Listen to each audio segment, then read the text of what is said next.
चौपाल रे सब बड़ा बडेरा, सब बड़ा बडेरा वो जी, सब लोग लगाया वो जी, पाखरिया ने समझा वो जी।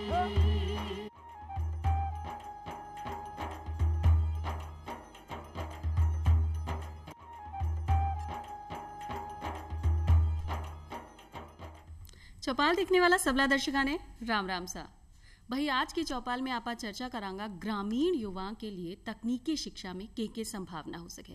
अपना जब ग्रामीण युवा युवती हैं जो अपनो भविष्य चयन करने जा रहे हैं या 10वीं या 12वीं के बाद कोई विषय चयन कर रहे हैं कि आपने आगे के पढ़ाई करनी चाहिए, तो तकनीकी शिक्षा एक ऐसा विषय हो सके है जिसमें आपनो भविष्य सही तरीके से बना सके। बी के लिए आपने कट्ठे एडमिशन लेना चाहिए, कौन सा कॉलेज में लेना चाहिए, आपने पोलोटेक्निक करनी चाहिए या इंजीनियरिंग में आप दाखिलो ले सका, या जिसको और कोई चीज़ा में मन है वो बठे दाखिलो ले सके, तो किया दाखिलो मिल सके है और कौन सी जगह सबसे ज्यादा अच्छी है और अपना भविष्य निर्माण में सहयोग कर सके है। ई का बारे में चर्चा करांगा और चर्चा करने के लिए पधारे हैं डॉक्टर संजय माथुर साहब जो कि सहायक निर्देशक हैं तकनीकी शिक्षा में। संजय जी थाको बहुत बहुत स्वागत करा हाँ चौपाल में। संजय जी जी आज आप चर्चा करांगा चौपाल में कि ग्रामीण युवाओं के लिए खास तौर के तकनीकी शिक्षा में के संभावना हो सके। तो सबसे पहले आपना दर्शकों ने आ भी पता होना चाहिए कि भाई तकनीकी शिक्षा की जब आप बात कर रहे हैं तो सामान्य शब्दा में तकनीकी शिक्षा ने आप क्या समझ सका। तकनीकी शिक्षा जैसा कि आपने कहा ग्रामीण युवाओं के लिए एक बहुत ही अच्छा रोजगार का अवसर है, जिसमें कि हम सभी छात्रों को टेक्निकल एजुकेशन देते हैं, जिसमें कि उनको एक स्किल्ड मैन पावर बनाते हैं। स्किल्ड का मतलब है कि उन्हें एक किसी तकनीक का ज्ञान देकर उस दिशा के अंदर हम उसे आगे बढ़ाते हैं, तो उससे वो व्यक्ति अपना जीवन यापन बहुत कम उम्र में कर सकता है। और ग्रामीण शब्द का आपने इस्तेमाल किया, ये बहुत ही अच्छी बात है, क्योंकि इस टाइम ग्रामीण एरिया से जो कि करीब हम मान के चलते हैं कि हिंदुस्तान में 70% अभी भी ग्रामीण बिल्कुल में लोग रह रहे हैं। अभी हम पिछले 5 से 10 साल से देख रहे हैं कि ग्रामीण बच्चे काफ़ी हमारे यहाँ पे दाखिला ले रहे हैं और उसका एक बहुत बड़ा फ़र्क पड़ रहा है कि वहाँ पे रोज़गार उनको बहुत अच्छी तरीके से मिल रहा है। क्योंकि हमारे यहाँ पर जो वो 3 साल का कोर्स करता है, ये 10वीं के बाद होता है। 10वीं 10th राजस्थान बोर्ड से हो या CBSE सेंट्रल बोर्ड से हो या कोई और इक्विवेलेंट बोर्ड हिंदुस्तान के किसी भी बोर्ड से अगर वो हो, तो उसको हम यहाँ पे दाखिला दे सके। उसमें फर्स्ट प्रेफरेंस हम राजस्थान स्टेट के बच्चों को देते हैं और सेकंड प्रेफरेंस हम राजस्थान से बाहर के बच्चों को भी देते हैं। राजस्थान के बाहर के बच्चे भी हमारे यहाँ इवन जयपुर में भी सिक्किम और उसके आसपास के एरिया से भी पढ़ने आए हैं।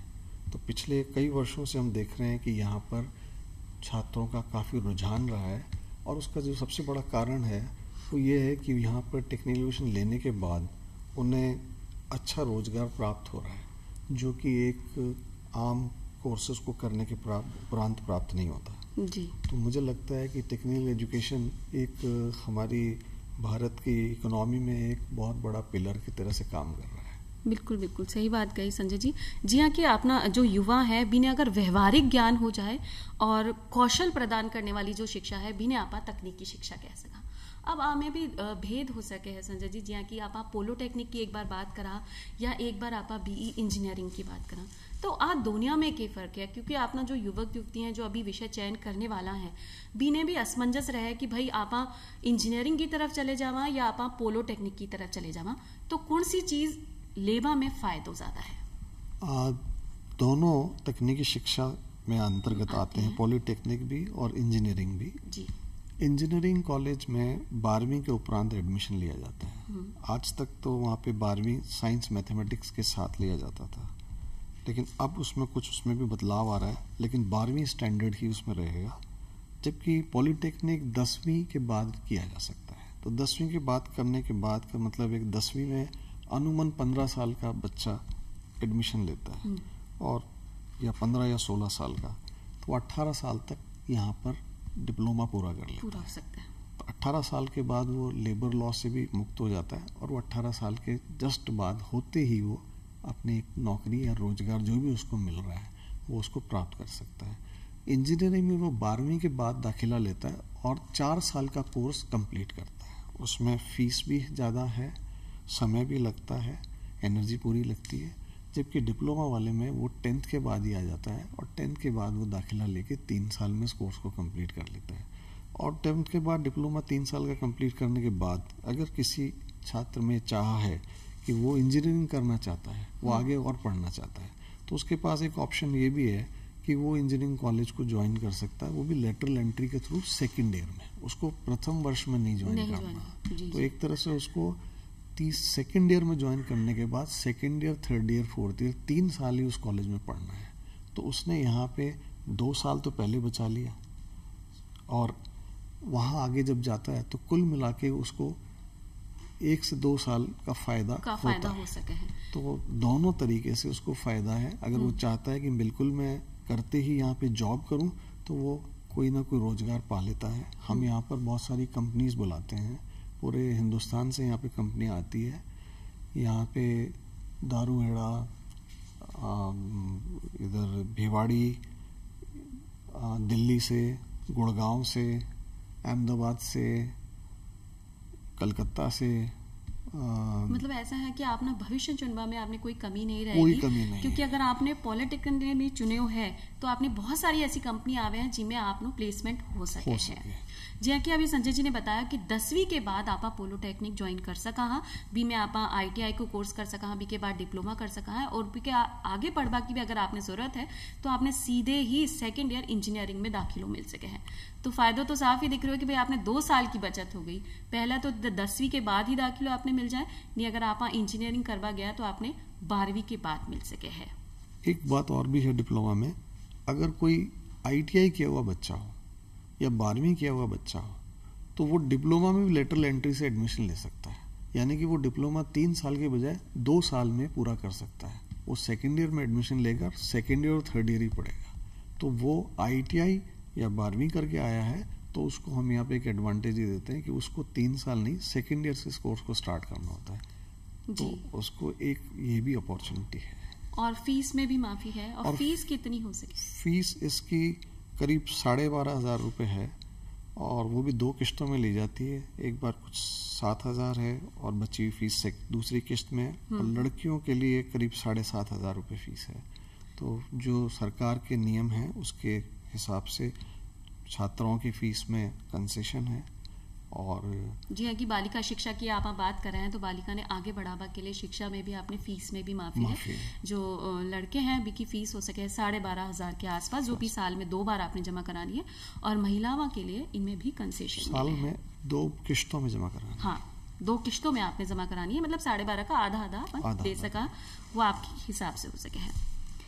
पॉलिटेक्निक में कौन कौन सा सब्जेक्ट हो सके हैं या विषय हो सके हैं जो अपना भविष्य निर्माण में सहायक हो सके? ऐसा खास विषय कौन कौन सा? पॉलिटेक्निक में पिछले कई वर्षों से पुराने जो विषय जिन क्षेत्रों में हमारी इंडस्ट्री काम कर रही है वो विषय चलते आ रहे हैं और इंडस्ट्री के हिसाब से, उसकी डिमांड के हिसाब से नए विषय भी बदलते गए हैं। तो पुराने विषय सिविल इंजीनियरिंग है, मैकेनिकल इंजीनियरिंग है, इलेक्ट्रॉनिक्स इंजीनियरिंग है, इलेक्ट्रिकल इंजीनियरिंग है, कंप्यूटर साइंस है, ऑटोमोबाइल है, पेट्रोलियम है, केमिकल है, फाइबर है और कंस्ट्रक्शन टेक्नोलॉजी है, इंस्ट्रूमेंटेशन है और रेफ्रिजरेशन एयर कंडीशनिंग है। मतलब विषय बहुत सारा हो सकता है, आपकी रुचि पर निर्भर करेगा। आपकी रुचि पर निर्भर करता है कि आप किस में दाखिला लेना चाहते हैं। तो ये उस व्यक्ति को, बच्चे को लेने से पहले इनके विषयों के बारे में अगर थोड़ी जानकारी हो जाए तो वो अपने इच्छा के अनुसार कोई विषय चुन सकता है। और अभी जैसे इस वर्ष से 4 नए विषय हम स्टार्ट कर रहे हैं, जिसमें रिन्यूएबल एनर्जी और रोबोटिक्स और साइबर सिक्योरिटी और एक cloud computing and big data भी है।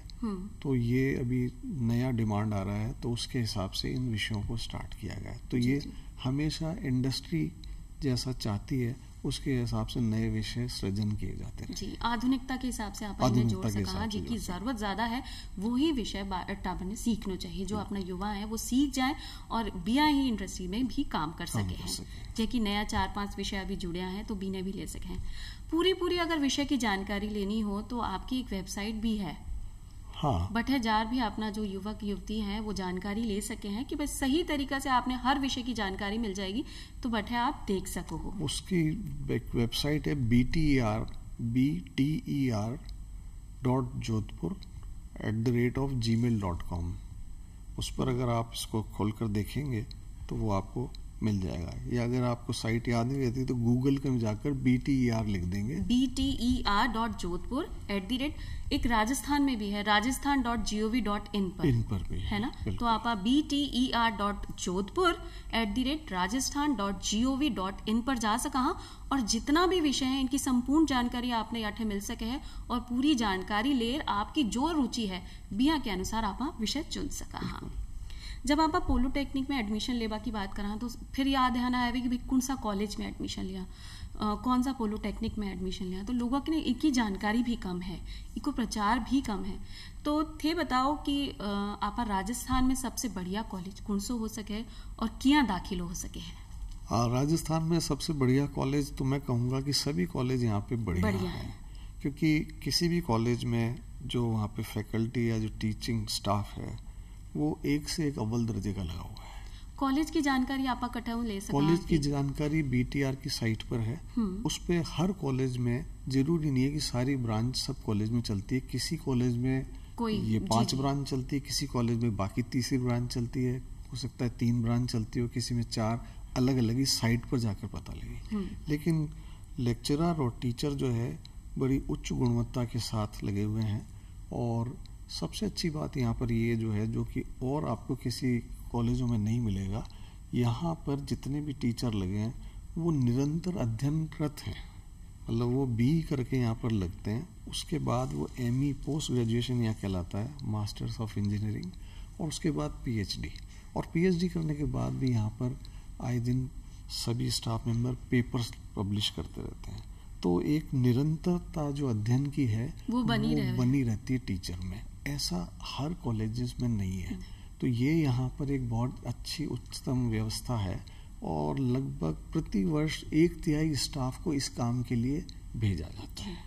इस टाइम हमारे जो सिस्टम बना हुआ है तकनीकी शिक्षा का, उसमें इस प्रकार की पॉलिसी बनाई गई है कि 1/3 के आसपास हमारा स्टाफ इस काम के लिए पार्ट टाइम भी कर सकता है, अगर उस शहर के अंदर वहाँ पर क्वालिफिकेशन बढ़ाने का अवसर हो। तो इसलिए बच्चों को सबसे बड़ा फायदा ये है कि उन्हें एक अच्छी गुणवत्ता वाला अध्यापक अवेलेबल है, जो शिक्षक है वो प्रशिक्षित है, और वो लगातार निरंतर बढ़ते चले जा रहे हैं। बिना नई नई तकनीका की जानकारी भी हो रही है और नया नया विषय के भी अध्ययन करे हैं। ये भाई अगर शिक्षक प्रशिक्षित है तो विद्यार्थी ने तो आराम से पढ़ा सके और विद्यार्थी ने इको फायदों भी मिल सके है। तो जी हाँ, आपने दाखिला की भी बात कर ली, कॉलेज की भी बात कर ली। दाखिला के समय आपने के चीज़ों को ध्यान रखना चाहिए और तरीकों के हो सके हैं? दाखिला के लिए एक तो तरीका ये है कि इसका जो एक रजिस्ट्रेशन करना पड़ता है सबसे पहले। उस रजिस्ट्रेशन को करने के लिए आपको कुछ हेल्पलाइन नंबर भी दिए हुए हैं, जिसमें एक पहला हेल्पलाइन नंबर है 9079 711 411, और एक लैंडलाइन नंबर भी है 0291 2949 424। ये वेबसाइट पे भी ये दोनों नंबर लिखे हुए हैं। तो इनको अगर आप ध्यान में रखेंगे तो उसमें पूरा दिया हुआ है कि किस तरीके से हमें रजिस्ट्रेशन करना है। लेकिन रजिस्ट्रेशन करते वक्त या जब उसको अपलोड कर रहे हैं उस टाइम में कुछ बातों का ध्यान रखना चाहिए, जैसे कि हमें रुचि किस विषय में है सबसे ज़्यादा, या किस, तो उसको हम सबसे उच्च प्राथमिकता पर रखें, और उसके बाद धीरे धीरे जो प्राथमिकता है उसको उस हायरार्की के अंदर आप उस पर अपलोड करें। और साथ में कॉलेज का भी आपको प्राथमिकता ध्यान रखनी है। सबसे जो मुश्किल काम हो जाता है कई बार, क्योंकि इसमें कॉलेज जो हैं करीब इसमें 26,622 सीटें हैं इस बार यहाँ पे एडमिशन की, और उसमें करीब 7,004 तो सरकारी कॉलेज में हैं सीट्स, और 16,118 ऐसे समथिंग कोई निजी में है, और कुछ PPP मोड में है, उसमें शायद 249 सीट्स हैं, और एक PPP मोड कोएड वाला जो है उसमें 521 हैं, और एक हमारे यहाँ पे सेकंड शिफ्ट का कॉलेज भी चलते हैं, वो उसमें भी कुछ सीट्स हैं करीब तो ये आपको प्राथमिकता खुद को स्वयं को तय करनी है कि किस कॉलेज में मुझे अध्ययन करना है, क्योंकि एक बार जो प्राथमिकता आपने डाल दी वो बाद में उसमें बदलाव पॉसिबल नहीं हो है, सके। क्योंकि उसमें जो आपको एक बार कॉलेज अलॉट हो गया, उस कॉलेज के बाद उस कॉलेज को आप प्रथम प्राथमिकता वाला अलॉट हो गया तो आप फिर द्वितीय वाला नहीं चूज कर सकते। तो बच्चे कई बार गलती कर देते हैं, उन्हें बाद में फॉर्म भरने के बाद लगता है कि अरे मैं सेकंड चॉइस वाला लेना चाहता हूँ, तो उस टाइम उसको अगर एक बार मिल गया तो सेकंड चॉइस नहीं मिलेगी। कभी कभी ऐसा होता है कि फर्स्ट प्राथमिकता, मान लीजिए मैंने सिविल इंजीनियरिंग भरा और मुझे मिला कंप्यूटर साइंस, और मैंने कहा कि मुझे सिविल इंजीनियरिंग ही चाहिए, तो उससे एक ऑप्शन फॉर्म भरवाया जाता है और उस ऑप्शन फॉर्म में इटरेशन के मेथड के थ्रू अगर कोई सीट्स किसी जगह खाली रह जाती है सिविल इंजीनियरिंग में, तो उसको अपग्रेड करके चॉइस मांग लेते हैं। तो इस प्रकार से हमेशा अपनी प्राथमिकता जो सर्वोत्तम है वो ऊपर रखी जाए, और इसी तरह की प्राथमिकता कॉलेज की भी रखी जाए, क्योंकि इसमें उल्टा नहीं आ सकते। ऊपर तो जा सकते हैं लेकिन ऊपर से नीचे नहीं आ सकते। तो ये एक बहुत इसमें ध्यान रखने योग्य बात है। कुछ ई मित्र पर भी लोग फॉर्म भरवाते हैं। ई मित्र पे भी जब कर रहे हैं तो आप ई मित्र के भरोसे ना रहें। कुछ गलतियां जो आज तक मैं देखता हूँ एडमिशन प्रोसेस में भी कई बार यहाँ रहा हूँ, उसमें गलती हो जाती है कि ई मित्र वाले ने जैसा भर दिया वो एक बार लॉक हो जाता है, उसके बाद उसको चेंज नहीं कर सकते, नहीं बदल सकते। तो अगर आप ऐसा कर रहे हैं तो आप घर पे पहले ही इस प्राथमिकता को एक रफ पेपर पे लिख लें, एक खाली कागज पे, और फिर उसको वहां पे अपलोड करें, भरें। अदरवाइज बाद में उसको ठीक करना पॉसिबल नहीं है जी। तो ये एक बहुत ही बड़ा बिल्कुल सही बात बताई संजय जी आपने। अगर आप चाह रहे हैं कि आपने आ विषय चाहिए और इस कॉलेज में एडमिशन चाहिए, तो आपने प्रथम प्राथमिकता में आपा वही कॉलेज भरा और वही सब्जेक्ट भरा, क्योंकि एक बार भरने के बाद आपना दोबारा भी में बदलाव करना मुमकिन नहीं हो पाएगा। आपने गलत जगह भी एडमिशन मिल सके कि आप रह रहे अजमेर में हो और आपने कहीं जोधपुर में एडमिशन मिल गया, तो आपके लिए प्रॉब्लम हो सके। इसलिए ही आपने जो भी प्राथमिकता आपकी पहले सिद्ध करो और बी ने ही प्रथम प्राथमिकता में आपने भरना चाहिए। जी हाँ, कि आपने विषय भी सही मिल सके और कॉलेज को दाखिलो भी सही मिल सके। मुझे इसमें एक बात और जो ऐड करना चाहता था कि इसमें कई बार विषय प्राथमिकता होती है, तो विषय प्राथमिकता को ज्यादा महत्व देना चाहिए बजाय कि शहर प्राथमिकता। शहर कि शहर तो आपका हो सकता है आपको बाहर रह के हॉस्टल में रह के पढ़ना पड़ जाए। कई जगह पे छात्रावास भी बने हुए हैं, प्राइवेट भी हैं, सरकारी भी हैं, कुछ गर्ल्स के हमारे यहाँ पे छात्रावास भी हैं कुछ जगह पे, तो वो वहाँ पर जाकर कर सकते हैं। लेकिन ब्रांच अगर आप जो चाहते हैं, जिस विषय में करना चाहते हैं, अगर वो आपने शहर की वजह से छोड़ दिया तो वो ब्रांच आपको जिंदगी भर आपके साथ रहती है। अगर आपको सिविल इंजीनियर बनना है तो फिर सिविल इंजीनियर ही बनना है। तो उसके लिए मैं सोचूं कि मुझे जयपुर एडमिशन नहीं मिल रहा, मुझे तो पाली में मिल रहा है या मुझे जैसलमेर में मिल रहा है, तो इससे कोई फर्क नहीं पड़ता, क्योंकि जैसलमेर और पाली में भी हमारी फैकल्टी उतनी ही अच्छी है जितनी कि जयपुर, अजमेर, जोधपुर, बीकानेर, कोटा, उदयपुर में है। तो हमारे यहाँ पर छात्र जो टीचर हैं वो भी इधर से उधर शिफ्ट भी होते रहते हैं, तो उसकी क्वालिटी में कोई कॉम्प्रोमाइज़ नहीं है। टीचर हमारे यहाँ पे सब एक से बढ़ के एक है। अगर आप आकर मिलेंगे तो हमारे यहाँ पे कुछ टीचर्स ऐसे भी हैं जिन्होंने कि अपने यहाँ पे बहुत बड़े बड़े प्रोजेक्ट्स किए हैं, उनके पेटेंट्स हैं यहाँ पे, और कई उन्होंने पुस्तकें लिखी हैं और कई इंडस्ट्रीज़ के साथ उन्होंने काम किया है। तो नॉलेज में हमारे जो टीचर हैं वो किसी से कम नहीं हो सके। संजय जी, जी आपने बात कर ली कि भाई कॉलेज को चयन भी हो जाए, विषय को भी चयन हो जाए, और विषय ने प्राथमिकता आपने देनी है, कॉलेज में प्राथमिकता नहीं दे सका, लेकिन विषय जो आपकी रुचिकर है, जिसमें आपने काम करना है, जिसमें आपने भविष्य बनाना है, वही विषय आपने चुनना चाहिए। जब आपने ITI भी कर लियो है, डिप्लोमा भी कर लियो है, फिर एक चिंता हुए कि भविष्य में आपा क्या करांगा, आपने नौकरी कट्ठे मिलेगी। बोलो जावे है कि बहुत सारी कंपनियां आवे है, पॉलिटेक्निक में भी आवे है, तो आपनो नौकरी को भी व्यवस्था हो जाए है। तो इसकी कितनी प्रतिशत तक संभावना है? इसमें क्या है कि अभी सभी कॉलेज में, अभी तो पहले तक तो कुछ कुछ कॉलेजों में था, एक यहाँ पर विभाग बना हुआ है जी। उसका नाम है industry institute interaction cell, III cell. उसमें 2-3 व्यक्ति कार्य करते हैं। उनका कार्य यही रहता है कि फाइनल ईयर के बच्चों के लिए विभिन्न कंपनी से वो बात करते हैं।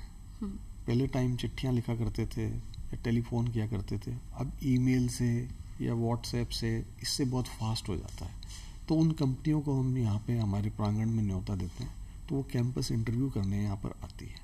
तो कभी कभी कंपनी का ये भी होता है रुझान कि वो बड़े शहरों में तो आ जाती है लेकिन छोटे शहरों में जाने से कतराती है, तो उनकी अपनी जगह समस्या वाजिब है।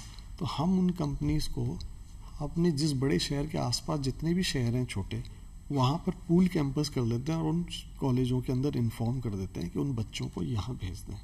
तो हमारे जैसे जयपुर में या अजमेर में या बीकानेर में या कोटा में या उदयपुर में या किसी और जगह पे हम उसको बुला लेते हैं और वहाँ सभी बच्चों को साथ में पूल कैंपस करवा देते हैं। तो यहाँ इस बात से कभी कुछ बच्चों को एतराज़ नहीं रहता कि मैं एक छोटे ज़िले में पढ़ रहा हूँ तो मेरा प्लेसमेंट होगा या नहीं होगा, क्योंकि हमारे यहाँ पर कंपनियाँ जो है प्रत्येक क्षेत्र से आती है। हमारे यहाँ पे कंस्ट्रक्शन क्षेत्र से भी आती है, हमारे यहाँ पे रेफ्रिजरेशन एयर कंडीशनिंग से भी आती है, हमारे यहाँ आर्किटेक्चर के लिए भी आती है, हमारे यहाँ मैकेनिकल के लिए बहुत कंपनियाँ आती है, इलेक्ट्रिकल के लिए आती है, पावर सिस्टम के लिए आती है, इलेक्ट्रॉनिक्स के लिए आती है, पेट्रोलियम के लिए आती है, केमिकल के लिए आती है।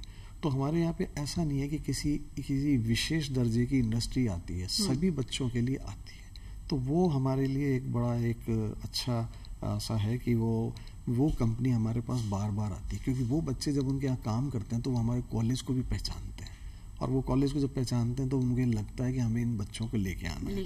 और सबसे अच्छी बात है, डिप्लोमा वाला जो बच्चा हमारा जाता है उसको सभी प्रकार का ज्ञान रहता है। वो ड्राइंग को पढ़ना, ड्राइंग को समझना, क्योंकि हमारे यहाँ ड्राइंग काफ़ी इंपॉर्टेंट होती है। जब तक ड्राइंग नहीं समझी हो, चाहे सिविल इंजीनियरिंग हो चाहे मैकेनिकल हो, फिर तो आपने आधार ही सिद्ध नहीं हो। उसको एस्टिमेटिंग कॉस्ट पता होता है कि उसका कितना उसका खर्चा आएगा, उसको उस ड्राइंग को इम्प्लीमेंटेशन करना आता है, उसको मेंटेनेंस आता है, उसको मतलब जितना भी इसमें तकनीक इस्तेमाल होती है वो ज़्यादातर यहाँ सीखा होता है, और उसको सीधा साइट पे मतलब किसी भी जगह पे हम भेज के काम करवा सकते हैं। जबकि हमारा जो बी वाला बच्चा आता है वो भी करता तो है ये सब काम, लेकिन वो काफ़ी टाइम लगा के आता है, और वो छोटा, क्योंकि हमारा बच्चा थोड़ा कम उम्र का होता है तो वो ढलने में ज़्यादा देर नहीं लगाता। उसको किसी भी सिस्टम में ढालो तो वो ढल जाता है। जी, वही बात है कि अगर आप शून्य से शुरू करा तो सारी चीज़ें आपने जल्दी से समझ में आ जाए, और अगर ज़्यादा पढ़ लिख कर आ रहे हैं तो थोड़ी सी आपने परेशानी हो सके। संजय जी, इसमें एक सवाल आपने आवे है कि भाई जो इंजीनियरिंग करे हुए छात्र हैं और जो पॉलिटेक्निक करे हुए छात्र हैं या डिप्लोमा करे हुए छात्र हैं, बिन का चयन में जो कंपनी आवे है, बिन में कोई भेदभाव होगी कि भाई बी वाला ने ज़्यादा अपने प्राथमिकता मिले है, ऐसा कुछ? कंपनी आती है तो उसमें अभी तक जो हम अगर देखें तो जो बी और डिप्लोमा का प्रोडक्शन चल रहा है अपने इस देश में, या अपनी स्टेट की बात कर लें हम राजस्थान की, तो करीब करीब 2:1 है। 2:1 का मतलब कि 2 बी वाले हैं तो एक डिप्लोमा वाला है। तो जबकि पाया ये गया है कि जिस तरह का इंडस्ट्री का रिक्वायरमेंट है उसमें ये रेशो 1:3 होना चाहिए। अगर एक बी वाला है तो 3 डिप्लोमा होने चाहिए। तो अगर ये रेशो, क्योंकि जब प्राइवेट सेक्टर हमारे यहाँ पर इस एजुकेशन सिस्टम में आ रहा है, जबकि करीब 60% सीटें उसके पास है, तो इसका मतलब ये है कि डिप्लोमा का डिमांड ज़्यादा है। तो हमने जितनी भी इंडस्ट्रीज़ के अंदर देखा है तो उन्होंने डिप्लोमा वाले को प्राथमिकता काफ़ी दी है, क्योंकि उसकी स्टेबिलिटी काफ़ी है, वो काफ़ी समय तक के लिए वहाँ रुकता है, सीखता है। बी वाला जाता है तो बी वाले को वो पसंद तो करते हैं, लेकिन उसकी स्टेबिलिटी थोड़ी सी कम है। ये हमारा पर्सनल एक्सपीरियंस रहा है इंडस्ट्री से बातचीत करते हुए। जी। तो इसलिए डिप्लोमा वाला हमारे यहाँ पे बहुत राइज कर रहा है, तरक्की कर रहा है, और डिप्लोमा वाले को आगे बढ़ने के लिए कोई लिमिट नहीं है। बल्कि हमारे यहाँ पे कुछ तो ऐसे डिप्लोमा होल्डर्स हैं जो कि कंपनी के टॉप पोजीशंस तक पहुँचे हुए हैं। तो जैसे कि अगर आप देखेंगे कि सॉफ्टवेयर कंपनीज के अंदर MCA जो है वो कभी कभी वहाँ पे BE के भी ऊपर चला जाता है, और ऐसा बड़ी बड़ी कंपनीज के अंदर है, वहाँ पे MCA के लिए कोई बैरियर नहीं है। तो ऐसे यहाँ डिप्लोमा वाले के लिए बैरियर नहीं है कि वो आगे नहीं जा सकता। जी।